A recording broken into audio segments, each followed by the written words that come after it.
Lestari dari Lapas Bengkulu sedang mengikuti pelatihan PK Muda Angkatan 6. Saat ini sedang menjalankan tugas sosialisasi pembimbingan. Mari kita lihat programnya. Proses pembimbingan klien oleh Balai Pemasyarakatan Kelas 2 Bengkulu dimulai dengan penyerahan klien dari Lembaga Pemasyarakatan. Saya terima, lalu masuk ke pelayanan tertentu lainnya sebagainya. Ya. Penyerahan ini menandakan dimulainya tahapan penting dalam reintegrasi klien ke masyarakat. Pembimbing kemasyarakatan memastikan bahwa seluruh berkas-berkas klien telah diverifikasi dengan teliti. Verifikasi ini meliputi pemeriksaan dokumen identitas, surat keputusan pembebasan bersyarat dan langkah lainnya yang dinilai penting untuk memastikan bahwa proses pembimbingan berjalan sesuai dengan prosedur dan ketentuan yang berlaku. Pembimbing kemasyarakatan memulai langkah awal dalam proses pembimbingan dengan menghadap Kepala Balai Pemasyarakatan. Tujuannya adalah untuk mendapatkan konfirmasi dan arahan mengenai tugas pembimbingan terhadap klien. Gimana Pak? Ada kegiatan program aktualisasi balik di bidang pembimbingan. Anak. Program pembimbingan yang dibuat? Program kepribadian aja. Di mana? Di berbentuk pembinaan konseling, melapor diri, pembinaan pribadi. Oke, dibuatkan surat tugasnya, dilaksanakan. Juga program sebaiknya. Terima kasih Pak. Selanjutnya, pembimbing kemasyarakatan muda menghadap Kaur TU untuk memproses surat tugas.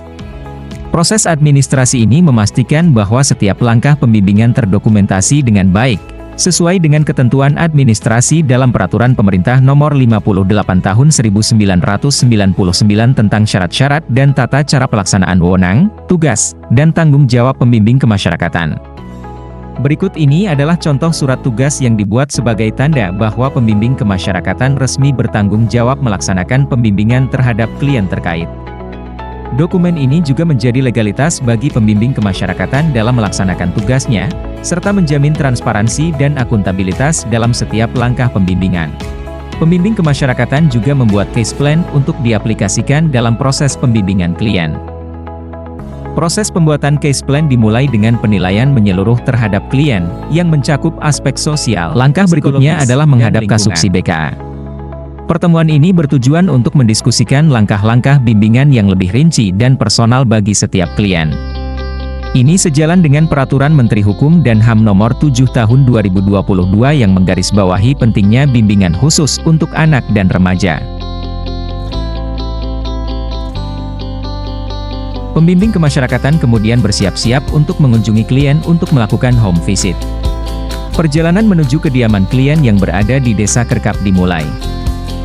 Jalan yang ditempuh cukup panjang dan menantang, namun setiap langkah dalam perjalanan ini penting untuk mendekatkan diri dengan klien dan memahami lingkungan tempat tinggalnya. Inilah perjalanan ke rumah klien. Jalannya berliku-liku. Setibanya di kediaman klien, pembimbing kemasyarakatan bertemu dengan klien dan orang tuanya. Dalam pertemuan ini, pembimbing kemasyarakatan menanyakan kepada orang tua mengenai perkembangan klien setelah kembali ke keluarga pasca menjalani masa hukumannya. Pertanyaan ini bertujuan untuk memahami dampak reintegrasi klien ke dalam keluarga dan lingkungan sosialnya. Hal ini menekankan pentingnya monitoring dan evaluasi berkelanjutan terhadap klien pemasyarakatan.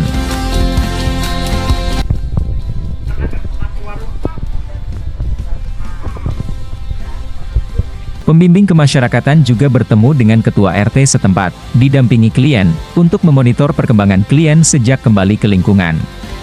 Kolaborasi dengan pemerintah setempat sangat penting untuk memastikan klien mendapatkan dukungan yang diperlukan, sesuai dengan prinsip reintegrasi sosial dalam Undang-Undang Nomor 22 Tahun 2022 tentang Pemasyarakatan. Selanjutnya, pembimbing kemasyarakatan melakukan sidang TPP. Sidang ini bertujuan untuk mengevaluasi dan merumuskan langkah-langkah strategis dalam membantu klien kembali ke masyarakat dengan lebih baik.